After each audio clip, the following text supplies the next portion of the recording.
welcome to the stage our next panelist, Leslie Miley from Slack, and our moderator, John Schubert.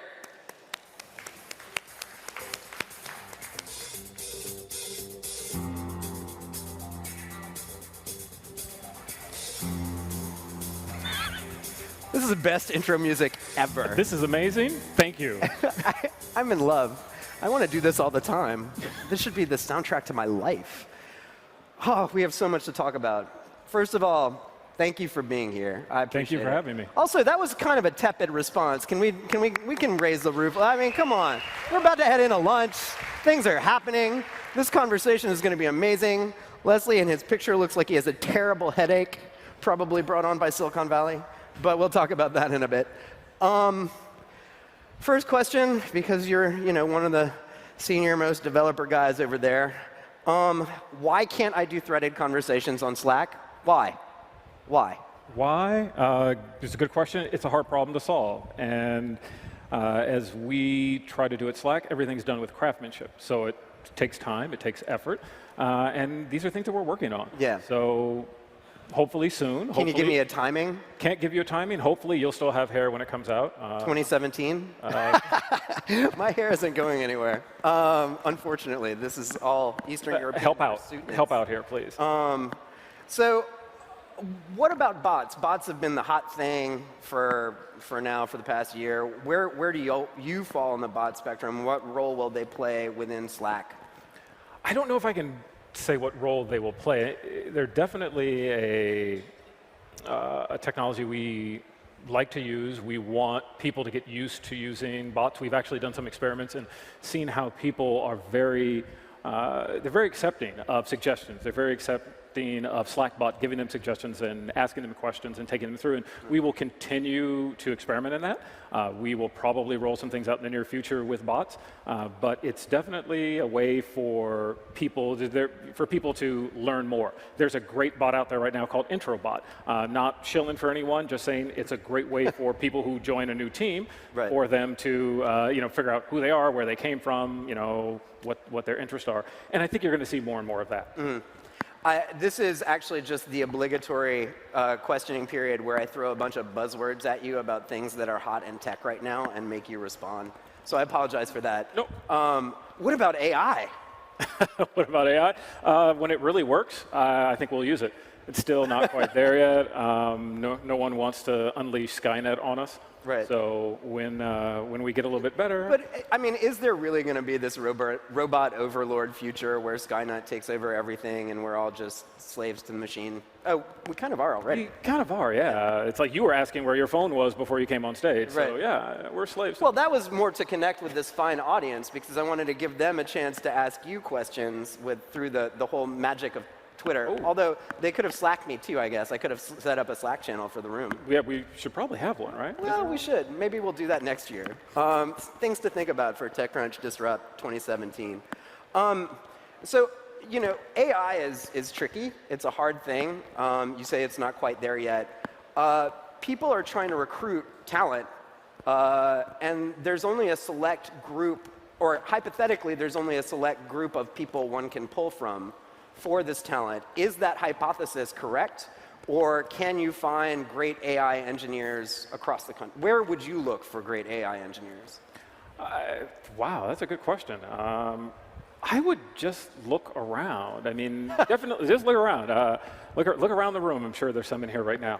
I think where I would look is any place that's doing that type of work, right? And it's not just confined to MIT or Stanford or Cal. It's happening in Detroit with what the auto manufacturers are doing. It's happening in Richmond, Virginia, with what Capital One is doing for credit cards. So it's happening with the U.S. government in Washington, D.C. with them surveilling everything we're doing. Right. So you can start looking everywhere for talent like that. Where are you as Slack looking for talent right now? What's on your agenda? What's on my agenda? I will speak for me. I cannot speak for everybody at Slack, but I think we look for people who can, essentially who are good at what they do, who are good programmers from an engineering perspective. We give everyone a coding, I hate saying coding exercise, it's more of a coding exercise, and then it's something that's graded blindly. Right. So we don't know who they are. The Right. graders don't know who they are. The graders don't know where they went to school. The graders don't know if they went to school. The graders don't know if they're a man or woman or other. They just know that that they did this exercise, and then we grade them. And then if they do fairly well in that, based upon their ranking in our internal ranking system, we have a conversation with them and bring them in. Now that's the way that Slack has privileged sort of diversity on one level, right? And has managed to create one of the more diverse workforces in the Valley, I think in tech in general. But there's also a geographic diversity to the things that you're doing, and I wonder if y'all are looking to expand that at all. So are there places where you would go as Slack to try and recruit new talent or open new facilities to get things done? Just softball that one to me, didn't you? Yeah, there's some tough ones. They're coming. I mean, definitely, we look all over the country for talent. We look just not in Silicon Valley, but I think I just had somebody start who was coming from Tennessee. As if, since you softballed the question to me, we are opening up a facility in the most diverse city in North America. And before anybody tries to figure out what that is, it's actually Toronto. Toronto in Canada has one of the most diverse populations in the world. 47% of their population is foreign-born. It's an amazing city. We are, partly a Canadian company. Stuart Butterfield, as you know, is Canadian. So it makes a lot of sense to have a presence there as well. So how important to the company is something like economic diversification among socioeconomic sort of privileging? Because when I think of Toronto, I don't think of that as a city that's really struggling economically or financially. This is just a sort of nod to the diversity of the city itself. Is that why y'all are setting up camp there? At the end of the day, we're a business, and we Right. have to look around for places where we think we can have the best business climate in order to grow an office. Economic diversity is as important as any other diversity. I mean, you look around this country and you can tell that there are cities who have been totally left out of the tech ecosystem. Would I like to be in other cities in the United States, like Detroit, like Richmond, like Nashville? Of course. And I think everybody would. And I think in the future we can look to do that. But right now we chose Toronto. No, but I was watching an interview that you did with the guys at ours. I guess like a couple months ago, maybe a couple weeks ago, and you talk about the ways in which Oakland is changing, and you kind of had some harsh words for what's going on in Oakland, and I'm wondering if that's if there are ways to do economic diversification poorly, or ways to go into an urban environment and not do it right, and that's what you saw in your experience when you went back to Oakland, or if there's something else going on there. I mean, you look, we're in San Francisco, so let's talk about San Francisco, which is a really good example. You look at the mid-market area where Twitter is, where several other companies, where Square is, where Uber is, and you see that there's been an increase in economic activity, but it's really at the high end, and it has really left people at the low end out. Right. That area hasn't changed as much as it could, and I think that's, not to blame San Francisco, but that was not done as well as it could. Oh, please, if you want to blame San Francisco, please, by all means, go ahead. But at the end of the day, you look around, you're like, yeah, you have great companies, there are now restaurants, but it's really serving a demographic that is not the demographic that has been living in those areas for decades. And the same thing in Oakland. And I think that we in tech have a great opportunity to do more than just move in and gentrify, right? We can actually be part of the solution. Right. We can actually engage the neighborhood. We can actually help people, like a rising tide lifts all boats. We can raise everyone up. And we need to do it more from how do we get people in this neighborhood into good paying jobs? How do we improve their economic condition? Not how do we give their schools computers, or how do we open up a place where people can go and play? That's great, right? But you really have to raise the entire neighborhood up economically. You've actually said that Silicon Valley is hostile, like actively hostile to diversity. How has that not affected the way that things work at Slack? Is it this blind sort of admissions test that you do up front, or has it affected Slack? I think it's that. I think it's the intentionality that people at Slack, from Stuart to everyone else, has. we have conversations at Slack I've never had any other place about how we're doing hiring and who we're hiring and why we're hiring them. We don't take things like where you went to school into consideration. We could care less if you went to Cal, Stanford, MIT, or if you went to San Jose State, San Luis Obispo, or University of Miami. We don't care. So, and this is something that has been ingrained in Silicon Valley. We want graduates from these schools. We want you to work at these companies. And we don't care about that. And I think that has been a huge part. What has also been a huge part is that once you start at a very early age and very early development in your company, it makes it easier because you're not starting from way back. Facebook, Google, Twitter, thousands of employees, and they are just so far behind. And then they also have reputations. People walk in and they don't see anybody that looks like them. Why would they want to work there? Right. Well, so how does one solve that problem? I would think because things are so woefully bad in Silicon Valley, and they really are. I mean, if you look at the diversity numbers from any of the top tech companies out here, it's really bad. And when you look across at what happened in the American education system, if you look at what happened with American manufacturing, there were actually people put in place quotas, and that's what managed to change the game in these companies, these big industrial companies and in American education. Why would Silicon Valley not look at that as a very simple solution to what is, in fact, an endemic problem? Quotas are just wrong, and they're bad, and they don't work. And they don't work. Do they not? I mean, do they not work? I don't think they work. And in particular, I think it's another way of saying we won't, that we won't lower the bar, right? It plays into that exact same argument. It's like you have to have quotas, so we're going to get people who aren't qualified. And that is not what anybody's saying. What I'm saying, and I think what other people are saying, is that we want, one, a level playing field. You need to have a level playing field. Right. How you level the playing field is that you don't go to places like MIT, you don't go to places, and focus on MIT and Cal and Stanford and CMU. You don't focus on places that don't have diversity, right? So that's not about quotas, that's about leveling the playing field. If you want to talk about quotas, you look at the ethnic diversity of any of those universities, and that's a quota for people who are white, that's a quota for people who are Asian, right? So I think you don't, I don't want to have to talk about this again because I don't believe in quotas. I think they're inherently wrong, and I think they're realistic solutions that don't have quotas attached to them. Right. I mean, I understand that, and to a certain extent, of course, there's got to be a better system. It's a pretty blunt instrument, but at the same time, I mean, I've seen other interviews with you where you talk about the sort of endemic and systemic nature of privilege and how people need to actually step back from the table to make room for other people. I think you talked about that in the Ars interview. And I think that, I don't know, maybe this is a really tough issue to talk about, but I think it's important to do so.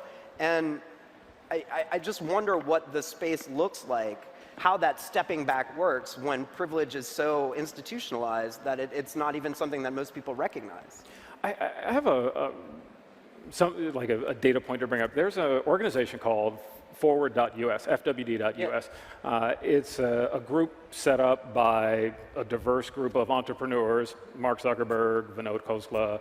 You look at the page, it's probably looking much like diversity does look like, and they are looking to raise the H-1B visa cap, which I support, strangely enough, right? I think it's a great thing. Let's do that. But they got together to raise the H-1B visa cap. The lobbying firms for these companies, that are supporting there spend anywhere between $3 and $4 million per quarter on lobbying. $3 to $4 million per quarter. So you're looking at up to $12 million a year on raising the H-1B visa cap. Why don't we have something like that for increasing diversity and increasing inclusion? Right? I think that's a place where you can start. You get the people who are doing something like that, and apply it to the United States, apply it to less diverse areas. And you can take another data point that I'm going to try to tie two things together. Facebook, 37% of their engineering team is Asian. Google, it's upwards of 40%. Twitter, it's 37%. You look at the amount of money they spend in Asia overall, anywhere between 25 and 50 million per year since 2012. Is it any wonder they have those percentages of Asians? No, it's not. So what if we were to spend that here? What if we were to spend that in Detroit? What if we were to spend that in Richmond? What if we were to spend that in Washington, D.C.? Would we have a more diverse workplace? I think so. Well, isn't that sort of a matter, just playing devil's advocate, isn't that sort of a matter of market expansion as well as anything? Like, you look at like, these companies are trying to go abroad and internationalize and like, grow in global markets. And a way to do that is to set up, research centers and things like that and reach out to those countries. Maybe I'm conflating two issues and confusing two interviews that you did. I did a lot of research for this, I'm sorry. If the market is so saturated in the US, do these companies need to set up shops in all these different areas to reach out to these communities? They don't need to set up shop at the same scale, right? Do you want to put 2,000 people? Probably not. You don't have to. Could you put 200? Definitely. Right. It's a drop in the hat for Google. It's a drop in the hat for Facebook. And it's actually cost competitive. These areas are cost competitive to areas in India and areas in China. I've had teams, I've managed over 100 people in India. I know what the cost structure looks like. And you could do